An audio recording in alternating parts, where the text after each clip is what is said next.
Many people have different reasons why they stutter or stammer, and it seems that a lot of this occurs in children between 2 and 4, but it can go on to the age of 7 and 8.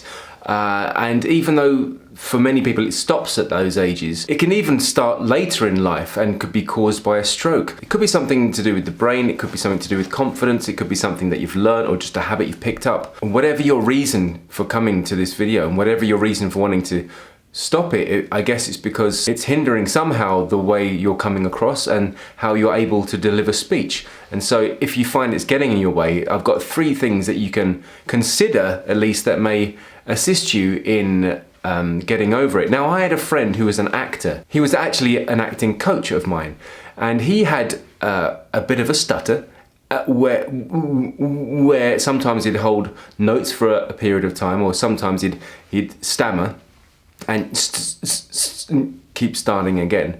But he also had a tick that came with this. He'd nod his head and blink his eyes quite a lot. So I'm not trying to mimic him, I'm just kind of giving an example of the type of stammer and stutter that he suffered with. Now, as an actor, you would have thought that this was going to hold him back and be very difficult for him to work with, but it had no effect at all, because what happened was the second that the action was called by the director, he was able to just focus in and deliver his lines in the character, in the accent, with the correct tonality of his character, and he was completely in the moment, and he was there, and he did not stutter, stammer once throughout his performance. And then when the director called cut, he started going, oh, was that a good take? And he'd be stuttering and stammering and ticking again. So it's very interesting to me how he was able to do that. And I've seen it done by many other performers as well, specifically.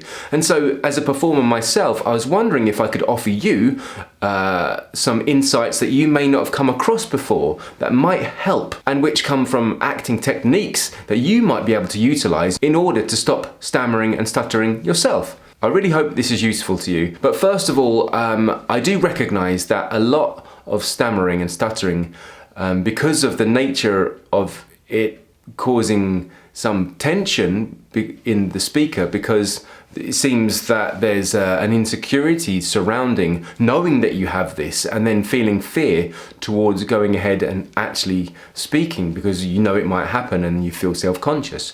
So what I'd say to that was, if you can find a way to physically relax yourself, actually physically relax your body, your instrument, your machine, if you can find a way to relax the muscles that form the articulation in our mouths, our necks, our shoulders, and our whole body, you're going to be at an advantage, because once your body is further relaxed, you're going to be able to breathe calmer, you're going to be able to think calmer, you're going to be less self-conscious, and this is really going to help control somehow, or make you more mindful of the stutter and stammer you have.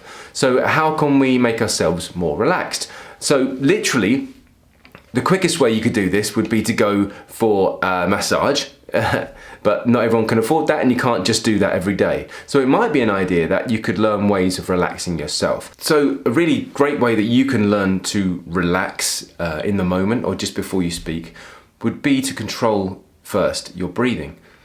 Now, by controlling your breathing, I mean slowing down the intake of breath and then controlling your breath until it's completely exhaled. So not only breathing in and allowing yourself to breathe deeply, and if you'd like to learn more about deep breathing, I have videos on it on my channel. Here's one. That's a great exercise for actually the proper type of breathing. Now, if you can utilize this and actually control, maybe even count slowly your inhalation and count how long it takes again to exhale, you're doing a couple of things here. You're focusing your mind on the breath itself, which takes you away from any other worries outside of yourself, but also the taking of the deep breaths actually starts to relax your body. Now, once you've done a few of these and you start to feel a little calmer mentally, you can then start to relax the muscles of the jaw. Now, the jaw often gets tight and often carries a lot of tension. Again, I've talked about this many times in my videos previously, but the jaw is something that as a speaker you need to have relaxed in order for it to be more dynamic and flexible. And to give yourself more options in when you speak, it's a good idea to massage the muscles here that link the top and bottom jaw together. You can do this by dragging your palms down over this muscle, or you can do it just by getting your fingers and following your teeth up until you get to that muscle, and then you can press in, or even lean the weight of your head into your thumbs like this. Now, this can hurt because it's a really tense muscle often and rarely gets massaged. But that's normal, so don't worry about it. I wouldn't go overboard, but do this a little bit every day. Maybe do it every morning, and over time you'll start to develop a more relaxed jaw, and this as a speaker is going to help you. And if you're someone that stutters and it's because there is tension in your body, this particular area is an area that if you take the tension away, you've given yourself more opportunity to speak clearer, because there will be less hindering you from holding back. And if there's less physically in your way as a speaker, there's going to be less mentally in your way, because you'll feel freer, so will your mind. Okay, so that's what we're going to go for. We're going to go for deep breathing and then relaxing the jaw muscles as our number one tip for helping you stop stammering and stuttering. My second tip for today, and this is one you may have come across actually because it's quite popular when it comes to these issues, is that you practice slowing down your speech. So again, quite often with the idea of tension in your body and anxiety, people can tend to breathe shallow in their chest and take in too much oxygen and not breathe out enough carbon monoxide. So because carbon monoxide is a bit of a poison for us, it can cause some anxieties in our body. So by first learning to breathe in well, that's one thing, but to slow ourselves down, we also want to control breathing out. Now, by controlling the pace of our breathing, not just how deep it is, but also the inhalation and the exhalation until it's fully exhaled, we're taking control of the pace. So we've looked at physical tension, but really this covers psychological anxiety, and that's also contributing often to speeding up and getting ahead of ourselves and actually speaking faster than we're really thinking. So by slowing down, we make ourselves more audible, more articulate, clearer, and we have time to think about what we're going to say. And this will take away some of that psychological anxiety. It will also, with the breathing, like I said before, help you physically relax. But by slowing down, you can start to take more charge of the words that are coming out of your mouth. And once you've done this as practice, of course, because many of these things need to be practiced daily in order to overcome or at least get better at, you will start feeling in yourself that you'll have the ability, and you will start recognizing that when you do this, you feel better because you notice a better result.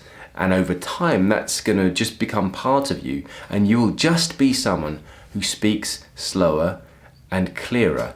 And you should find that with this daily practice of physical relaxation, mental relaxation, and slower speech, you can start to see where the stammer wants to come.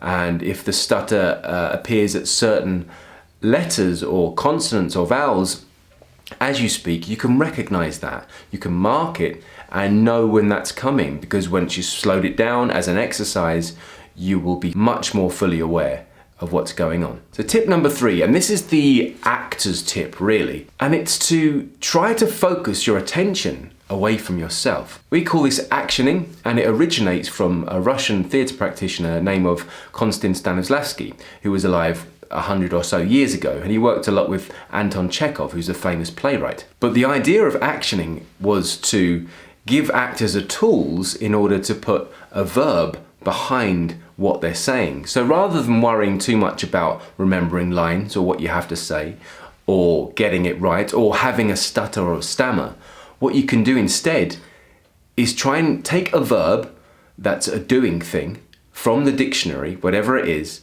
one that's appropriate to the message you're trying to convey. And you use that as a way to give your speech or to give your talk or presentation or pitch or to back up who you're speaking to by trying to affect them. So using the action, like for example, to flirt. So rather than trying to remember the words of what you're trying to say, you just consider that you're trying to flirt with the person you're speaking to, or people, or crowd, or group, or room, or whatever it is. And by doing this, by just focusing differently, rather than on the words, but on the action, on how you're trying to affect the audience, something happens where you switch the brain from being inward and thinking about what it needs to do and being self-conscious, which again is going to trip you up. You're then focusing so keenly outward on the delivery and the way you are delivering that something happens and you trick yourself into doing something, and what often happens is the words come automatically, and if they don't come, drop down into your breath, remember to slow down, breathe in, and then think of the action again, or even change the action. Maybe write yourself a list of 10 actions, 10 verbs that you can use. One could be to educate, to mystify, to flirt, as I already said, to scold if you're telling someone off. There's many things you could do. Go and look through the dictionary. There's even a book called Actions, written by a woman called Marina Calderoni, who is quite a famous voiceover coach. And it's useful if you're someone that is an actor or just has a stutter or a stammer. Maybe these can give you some inspiration about how you can put meaning behind the words you're using in order to misdirect your brain into forgetting about itself and how to affect your audience. So these were my 3 main tips for helping you overcome a stutter or a stammer. Again, like I say with all my videos, daily practice is what's going to make you a better speaker. Whether you have an issue like this or whether it's because of something completely different, the more time you spend creating exercises and time for yourself every day to slow down, breathe, relax, and practice these things, the quicker you're going to become the speaker you want to be, and the better speaker you will become over time. And over time, you'll notice that there is more permanent changes happening. Okay, so if you're looking for something a bit more permanent, then there is always my 8-week course, as I always say, that is designed to give you over 60 exercises which build up over time in order to help you create the best instrument as a speaker or singer that you can have. So check that out if you haven't already. You can always sign up to the first week for free if you subscribe to my newsletter on my website at vocabilities.com. All right, so I've been Darren McStay. This is Improve Your Voice, and until the next time, look after your voice.